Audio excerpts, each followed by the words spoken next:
Today I'm going to be showing you how to remove and replace the battery on your AEG power tool. This is usually the same for all impact wrenches, for all drills, for impact drivers, that sort of thing.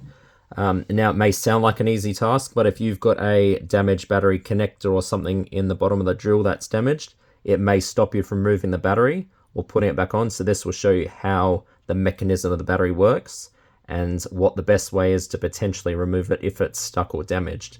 So I'll just take this one off first. It's got a tab on each side. There's one here, one there. And you have to press them both to release the battery. Now it's a little bit stiff, but it should come off as easy as that. Now if you have a look at the battery, I'll show you another one which will show a bit better because of the colors. But there's two tabs, one for each side. So if you press one side, it will go down here. And if you press the other side will go down. So this is where you have to press both together. Now, as I said, I'll demonstrate on a different battery, which you'll be able to see a little bit better. So as you can see, this one here has orange ones. When you press one goes down. When you press the next, the other one goes down. And both together is what removes it from the tool.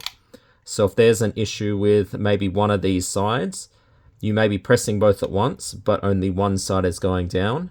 And this is preventing it from coming off the tool. So what you'll need to do,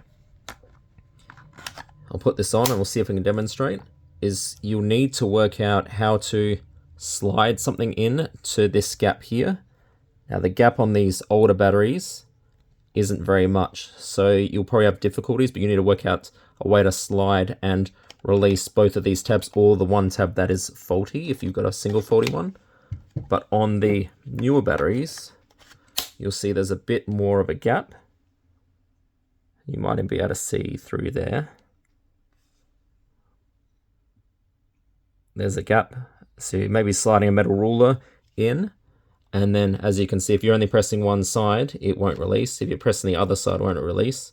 They have to be both pressed together, or potentially you'll have to slide something in to the gap as well. So let's see, I'll pull this one off. There we go, a bit tough, but it did come off. So that's how the batteries work. If you're having issues with your battery or the bottom of your drill, so the drill itself has a little groove like this. So if something's wrong in that groove as well, it may cause an issue, but you'll have to work out a way to squeeze something in so it can fundamentally push down on that, because as you can see, if you push down, it doesn't move these parts here, but it still does release from the inside where the drill is. So hopefully that helps you solve either the issue where you've got a broken battery and you need to get off the drill, or just putting them on the drill themselves and putting them back on. Anyway, that's today's video, and thanks for watching.